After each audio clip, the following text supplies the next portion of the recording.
Buen día República, buen día a todos, ¿eh? Buen día a esta República Oriental del Uruguay en un día caluroso, 29 de diciembre, ya rumbo a finalizar el año, ¿eh? Se ha ido el año prácticamente, venimos con un programa hoy muy interesante, un programa que pretenderá dar cuenta de lo que significa vivir en una sociedad con clases políticas y sus pactos. ¿La clase política es una corporación? La clase política es, en definitiva, esa corporación de actores políticos, pero a su vez de histriones, de actores que simulan ciertas tensiones o antagonismos, porque lo precisa el sistema, porque se sabe que la democracia funciona ante la opinión pública sobre la base de la bipolaridad, de la tensión de esos polos antagónicos que hacen sus contrapesos. En nuestro país vemos que hay un antagonismo real, hay un antagonismo que es de sustancia ideológica, un antagonismo respecto a una perspectiva, pero especialmente a un concepto de país. Pero por otra parte vemos que hay tibias señales que da el gobierno actual, el gobierno republicano, la coalición republicana. Hay cosas que venimos analizando y son muy positivas. Tratamos siempre en este programa de ser lo más ecuánimes posible, que eso es la tarea periodística. Tratar de ir a la objetividad de los hechos, es decir, analizar a los hechos como el objeto principal de la tarea periodística. Tratar de ser veraces, si querés, no imparciales. Ustedes, los que nos siguen, saben que no somos imparciales. Tenemos una fuerte convicción republicanista, democrática en el sentido de democracia representativa y con un fuerte componente de filosofía liberal. En ese sentido, Uruguay venía muy mal. Durante 15 años, ese concepto, esa visión, que está inclusive consignada en la Constitución de la República, de una unidad estatal, unidad política, este Estado nacional, la República Oriental del Uruguay, precisamente como una república democrática, representativa, que contempla la protección de los derechos individuales, todo eso que es el ABC, que es el lugar común, el lugar desde el cual partir para hacer un análisis en la perspectiva precisamente republicana, democrática, de los hechos políticos. Bueno, ha venido, digamos que barranca abajo, se ha desmantelado en un montón de detalles ese Estado republicano.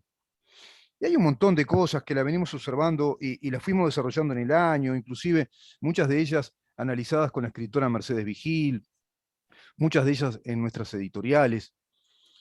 Pero me voy a detener en algunos ejemplos, sobre todo el de la Intendencia, que ahora solicita la aprobación de un préstamo de 70 millones de dólares al BID, un préstamo para saneamiento, un préstamo para saneamiento. Estaba revisando los números de la Intendencia, tiene un presupuesto, según los actuales números y declaraciones de la actual intendenta o intendente, Carolina Cose, bueno, ella dice que es un presupuesto de austeridad, sumándose de algún modo al contexto pandémico y, si se quiere, al relato que instaló el gobierno nacional del presupuesto de austeridad, pero un relato que obedece a datos de la realidad. Un presupuesto deficitario, un presupuesto como una herencia maldita, con un déficit fiscal muy alto, con tasas altas de desempleo, con un endeudamiento externo importante, un endeudamiento interno también importante, con falta de infraestructura, y un Estado muy pesado, un Estado burocrático. Muy especialmente se hace notar en estos tiempos, donde la tecnología informática, digital, acelera todos los trámites, los facilita, los hace amigables, y evidentemente tiene el efecto ahorrativo o ahorrador. Lo que antes hacían 10, 15 personas, quizá ahora una en una computadora realice esas tareas y más, y de modo más efectivo. Así lo va demostrando el mundo desarrollado. Pero acá seguimos con el país de los cientos de miles de empleos públicos.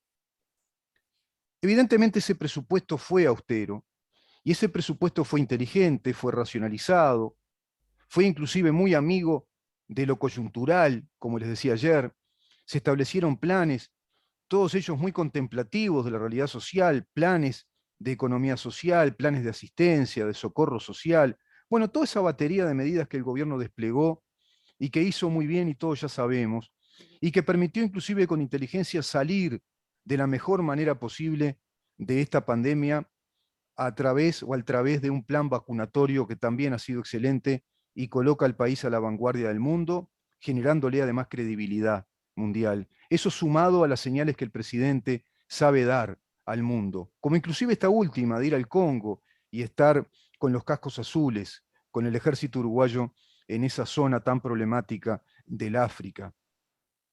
Evidentemente el presidente lo puede hacer por su edad, por su vigor, pero lo puede hacer y lo hace. Otros quizá lo puedan hacer y no lo hacen.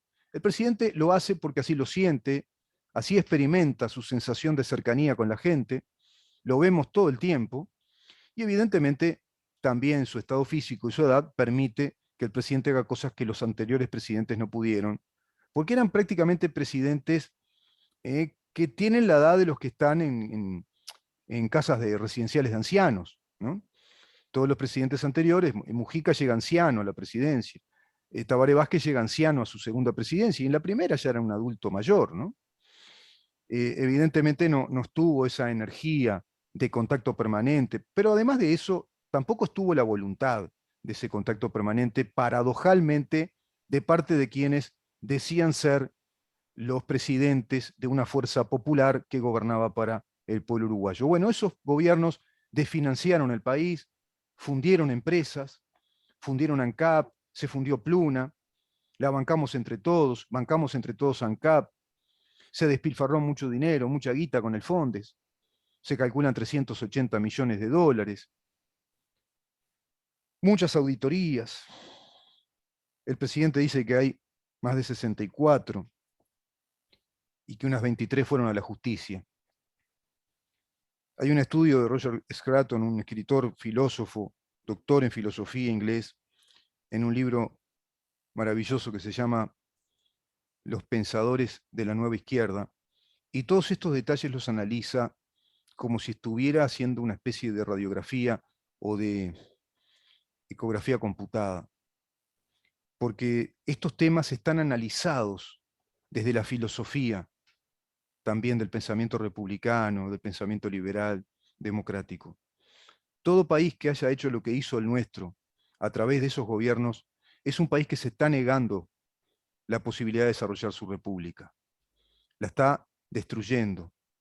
Claro que con un camuflaje, como diría el tango que cantó Julio Sosa, como un camuflaje, camuflados en esa especie de gobierno democrático que no aceptó la alternancia en el poder y que hoy furibundos protestan y mucho y de modo violento desde esa unidad estratégica operativa que yo llamo PIT-CNT-FA. Esa comunión entre el sindicalismo uruguayo atravesado por el Partido Comunista, que a su vez ya gobierna, mandata al Frente Amplio como fuerza política, es un antagonismo real respecto a lo que el gobierno está haciendo. Pero por otra parte vemos que hay, debajo de esas mesas parlamentarias o actorales de debates y antagonismos, ciertos hechos que no cierran, cabos sueltos. Y ahí es donde viene la sospecha que nos enseña a tener este escritor, como también un eminente escritor español llamado Miguel Revenga Sánchez.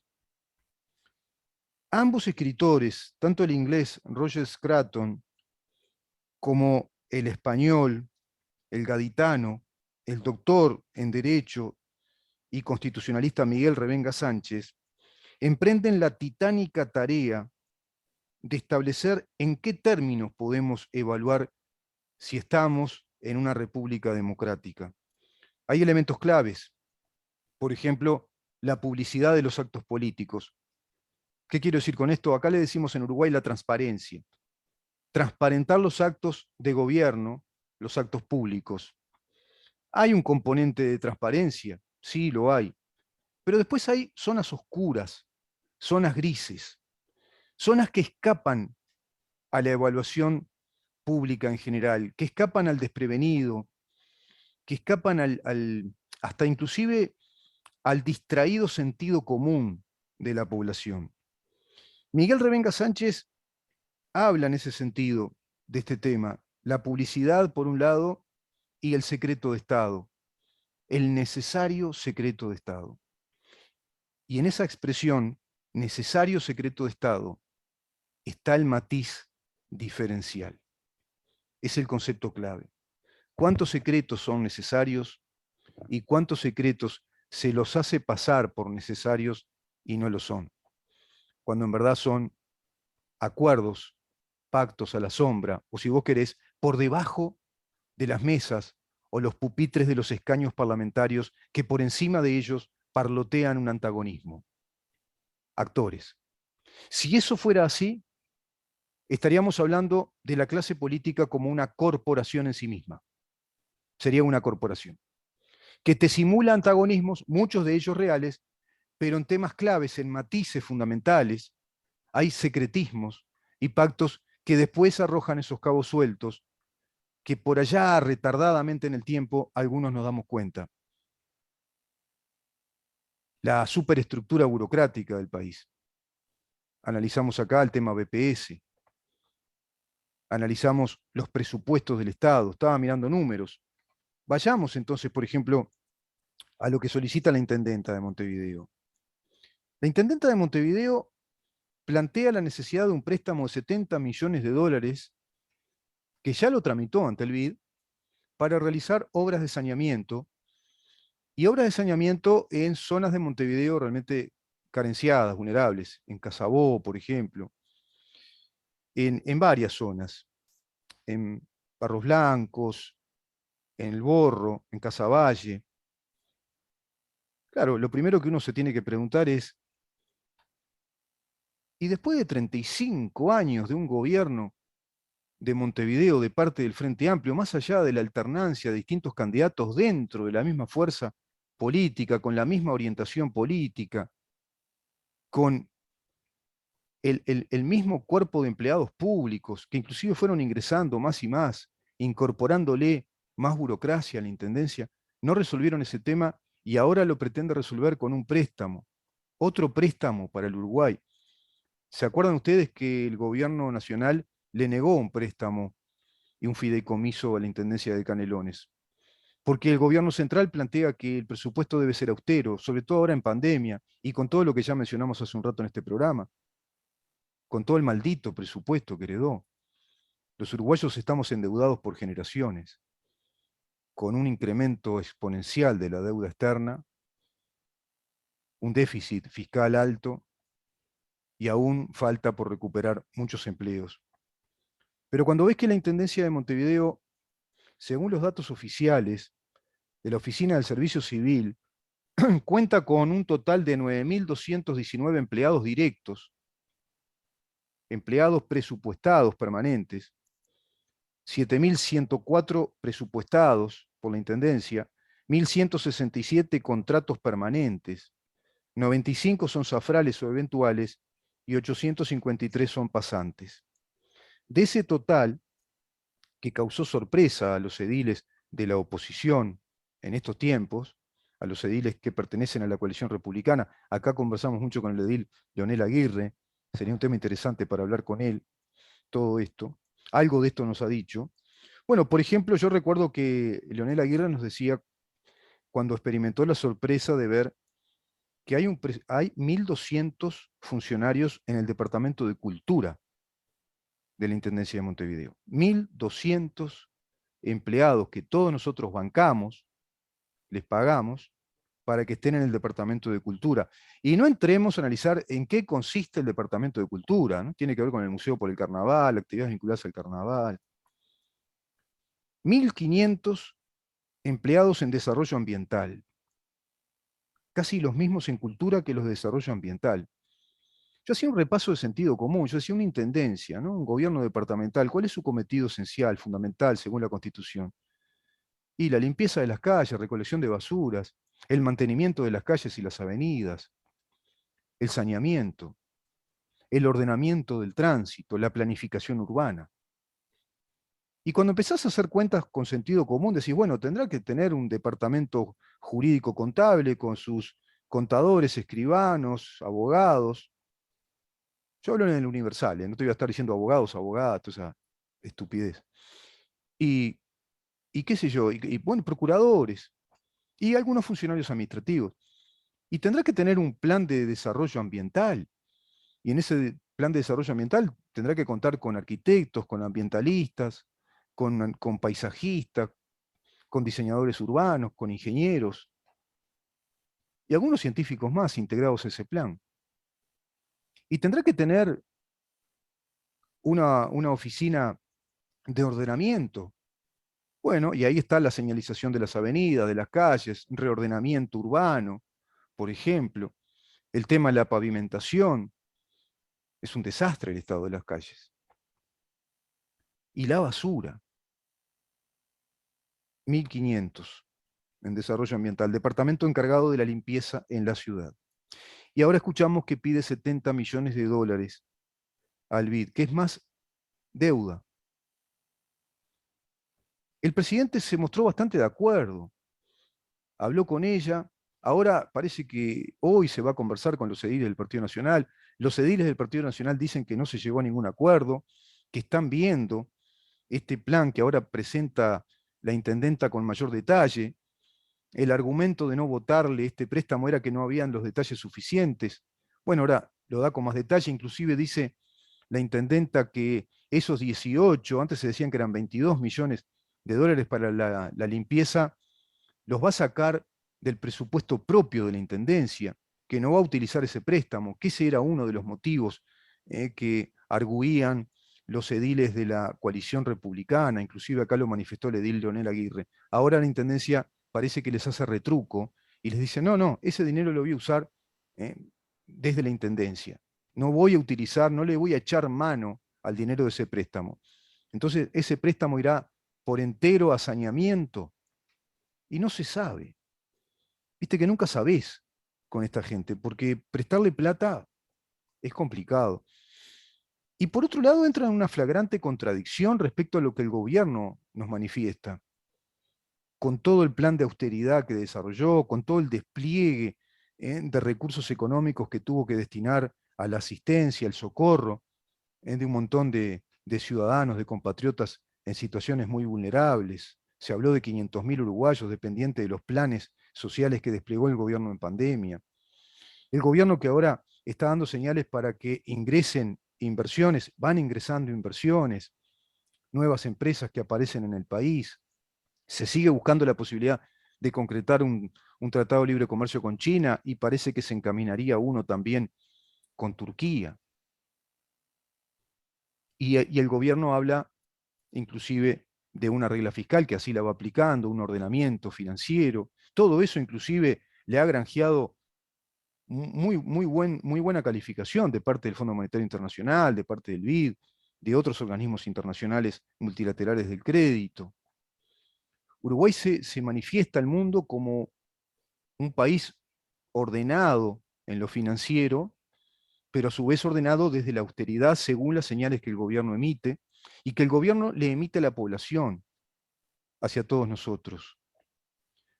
Un gobierno que planteó entonces esa regla fiscal y plantea que el Estado tiene que adelgazar y que no va a renovar vacantes. De las 3 vacantes, es decir, cuando se jubila el empleado público, de esos 3 jubilados, de cada 3 solo ingresarían 2,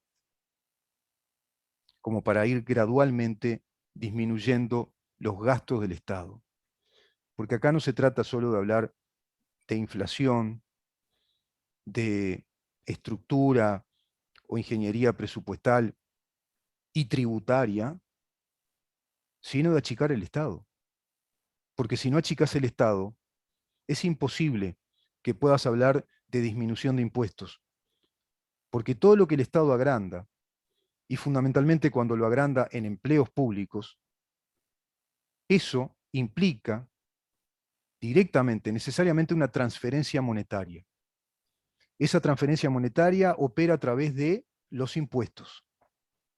En nuestro país agregarle las tarifas, pero las tarifas se van ajustando según el IPC, la inflación, como ahora estamos viendo que se van a dar los ajustes, que el gobierno también austeramente o moderadamente trata de que sean lo mínimo posible esos ajustes de la luz, del agua, inclusive con beneficios para un montón de ciudadanos también vinculados al tema del consumo de la luz y del agua.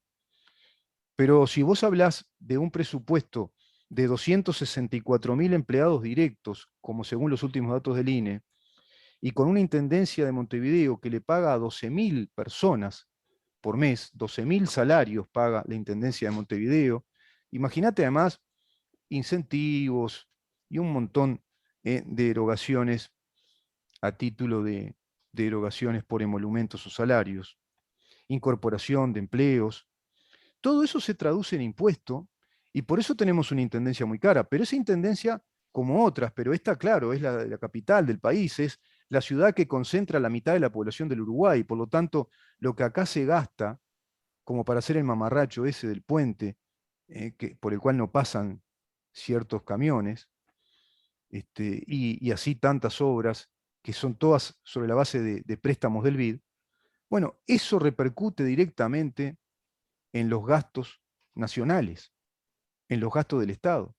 Y se entra en una contradicción. Si el presidente aceptara o le diera la voz de aprobación a los ediles para que firmen ese acuerdo y que aprobaran el préstamo, lo que se dice por un lado se lo tira por el otro. Es necesario ahora un préstamo de 70 millones de dólares para una intendencia que nunca cumplió con un verdadero plan de saneamiento, que se tuvo que haber hecho estructuradamente, de un modo integral. Si vos querés cobijado por una visión integral, urbanística de la ciudad de Montevideo, que es una ciudad muy extensa, que ya tendríamos que delimitarla como en otras ciudades, cuál es el área urbana de la ciudad y cuál es la ciudad en sí misma, el centro metropolitano de Montevideo y luego el área urbana poblada, que estaremos hablando de 1.300.000 o más, 1.300.000 o 1.400.000 personas viviendo en toda el área metropolitana del departamento de Montevideo. Bueno, la elevada cantidad de personal es realmente impresionante. Por ejemplo, tenemos 700 inspectores de tránsito, donde por esa vía recauda mucho la Intendencia de Montevideo. Los gastos en salarios se llevan el 44,3% del presupuesto de la comuna y los gastos de funcionamiento un 33,7%. Esto equivale a un 77% del total del presupuesto de la Intendencia, que según dice ahora la intendenta Carolina Cose, está en 500 millones de dólares por año. Otros datos hablan de 800 millones de dólares por año. Es decir, si vamos por lo bajo, estamos hablando de un quinquenio de 2.500 millones de dólares para una intendencia que recauda unos 697 millones de dólares por año. La recaudación más fuerte es por patente de rodados, por contribución inmobiliaria y también por multas. También por multas. Según dijo el curul en la comuna, hay más de 7.000 funcionarios presupuestados y unos 1.000 contratados, mientras que ADION, la gremial de funcionarios municipales, informó que hay 3.000 personas que son de ONGs, ONGs de inclusión de género, de equidad, ONGs de la mujer. ¿Es necesario que Uruguay tenga todo ese presupuesto? Ese presupuesto además que se replica en la administración central, porque estas ONGs también están presupuestadas en el MIDES, en INEFOP. ¿Es necesario? Ahí viene el tema que yo les decía al principio. ¿No hay por debajo de las mesas del debate público antagónico un pacto secreto de la corporación clase política? Que los temas que son claves, que hay que empezar a desmontar para que el Uruguay realmente deje de ser el pagarín de esta boda nefasta. Porque ahí no hay equidad social. Porque todas esas ONGs, todos esos préstamos que Uruguay solicita y que es más endeudamiento para todos nosotros, es plata nuestra, es plata que tenemos que pagar nosotros. Y eso se traduce o se transfiere a impuestos, o creación de nuevos impuestos, o se incrementan los impuestos ya existentes en sus tasas impositivas, mediante un decreto departamental, mediante una ley. Viste que basta que una ley derogue a otra para que exista algo nuevo. Y ahí entramos a ver la industria de la corporación política, de lo que se legisla debajo de los pupitres o las mesas del debate público como un establishment de antagonistas. Pero donde los temas son medulares, no vemos tocar nada. Seguimos viendo una comisión de reforma de seguridad social que prácticamente no plantea al BPS como un mamotreto burocrático que recauda y recauda y tiene un presupuesto de 10.000 millones de dólares y luego le transfiere prestaciones jubilatorias miserables a un gran número de compatriotas que trabajaron toda su vida y contribuyeron toda su vida y pagan los impuestos, y pagan la luz, y pagan el agua, y tratan de estar al día, y si no están al día, tratan de estarlo. Y vivimos con mala calidad de vida. Hoy los uruguayos están crispados, tensos, porque toda esa clase media que los nefastos gobiernos anteriores del Frente Amplio fueron achicando, precisamente para que medrara una clase media burocrática, estatal, parasitaria, porque el Estado no produce. El Estado no es una fábrica, el Estado no es una industria que produce riquezas. El Estado obtiene sus recursos económicos a través de los impuestos. Si tenés más Estado, tenés más impuestos. Si tenés más impuestos, le haces pagar a los que producen, a los que trabajan y producen, a los que invierten, a los que arriesgan capital, les haces pagar más. Y esa presión tributaria que da cuenta, por ejemplo, organismos internacionales, por ejemplo, dan cuenta, el BID inclusive, que Uruguay es uno de los países con más presión tributaria de América Latina. Entonces, ¿no es hora de pensar en serio esto?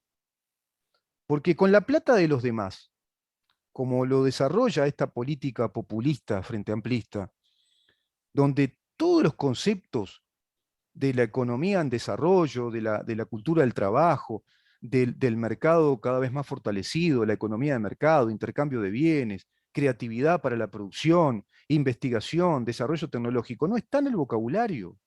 En el vocabulario de los representantes del Frente Amplio, en los altos estamentos políticos, burocráticos, está la palabra equidad social, desplegar recursos, es decir, con la plata de los demás, yo despliego políticas asistenciales que las eternizo y, por supuesto, les hago pagar estos procesos electorales a los que producen, a los que invierten, a los que trabajan. Pero yo voy a medrar en mi imagen política pública porque voy a contar con la aprobación de todos aquellos beneficiarios de esos planes asistenciales que ya son cientos de miles de voluntades que depositan el voto cada 5 años. Y ahora hay una pugna que se va a dar el 27 de marzo y tiene que ver con ese antagonismo de país entre un país más republicano, la ley de urgente consideración, y un país que vuelva a lo anterior porque no hicieron el duelo de haber perdido el poder del Estado. No hicieron ese duelo porque perdieron lugares estratégicos en el Estado. Sin embargo, vemos a un gobierno que en estos asuntos parece ser que, o al menos da señales, de que concibe que con otorgarles algo, con hacer algunos pactos, va a tener un gobierno más tranquilo. Vamos a seguir con este tema en la segunda parte del programa, vamos a una pausa y vamos a continuar con este análisis.